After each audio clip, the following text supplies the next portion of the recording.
Now, of course, the command that we are wanting to prioritize is our recall. I find the best way to have a good recall is to make them really, really fun. So we're just going to be adding a lot of movement. We're going to be adding a lot of rewards, toys, affection to really encourage him to follow us and to think that coming into us is the best thing ever. Usually I'll use pretty high value treats. Right now I just have his kibble, but it's his breakfast, so that is actually pretty high value to him right now. If you're going out into public, you're out camping, or when you are first starting with him in the yard and you want to make sure that you're really consistent getting him back in with you, I would use high value treats to just build a lot of value in your recall.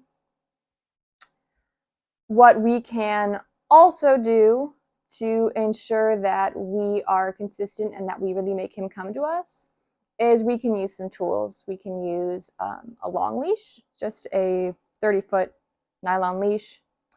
Personally, I have found that I prefer ones made of biothane because they tend not to get so nasty and wet and tangled, and a little bit shorter can actually be a little bit more practical because, again, they're not going to get so tangled up.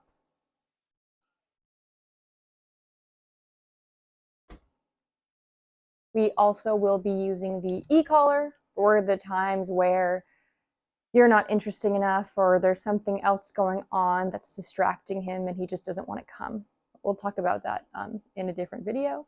For now, I want to focus on the main way that you're going to be practicing your recalls, because ideally we should have a good recall just because he enjoys coming to us and he understands the command. And we'll have this as needed and have him wear it just so that we can ensure that we're consistent.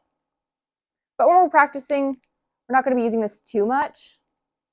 We're going to be mostly using food rewards and toys.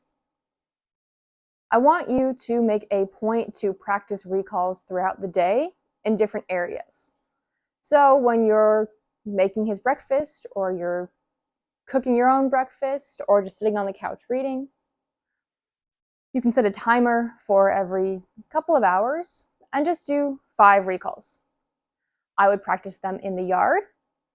I would practice them when you're out in the yard with him, as well as when he is in the yard and you're inside, and when you're just inside with him. You can also practice if you go on walks or when you're out camping. But you want to make sure that you practice these regularly so that when you need them, you have them. And when we practice, it's going to be pretty simple. I don't want to drill these into the ground because we're going to lose that excitement. We're going to lose that fun of the recall. I want to do 5, 6, 7 really good ones, really strong, enthusiastic ones, and then we can finish.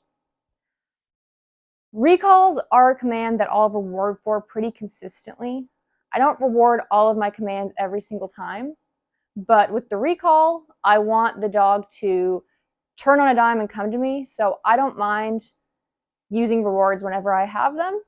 And ideally, you should carry rewards with you whenever you're practicing or when you're not practicing, so that the dog knows that he still will get paid, even if it's not a formal training situation, even if he doesn't necessarily see you go grab the bag of treats. I've got some in my pocket here. You can get a treat pouch, or like I mentioned, we can have jars of treats, or I've got his just breakfast here in a bowl so that I can very quickly access it and grab it and give it to him as a reward. What I'll do as well is I won't just give one reward, I'll give multiple. And I'll try to move when I do it, because moving our rewards and having him chase makes them a lot more valuable than just standing there and handing it to him one at a time. So that's going to look like this.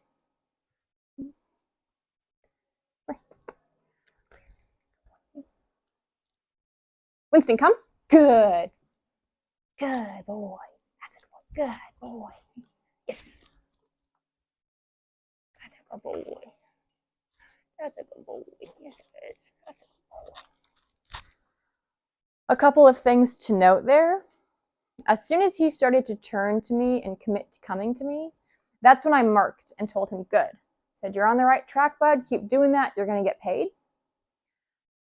I find it is very useful to try to catch the moment that the dog turns to you and telling them that they're doing good. Because sometimes, especially if the dog is newer to doing a recall with you, or they're not necessarily used to getting rewarded for it, or they just don't fully understand it coming from you, what you'll find is they'll start to come, and then they're like, am I doing the right thing? I'm not really sure. And then they'll get lost along the way. So you'll get the start of a recall, and you'll lose it, right? And then you're going to lose that come command because the dog's always hearing it and not getting rewarded for what they think is right. So I want to make sure that as soon as he commits to coming to me, I'm going to tell him good. He doesn't need to be up here right in front of me before I'm telling him he's correct, right? Because that's going to take him a second. Even if he's doing the right thing, he can't just teleport in front of me.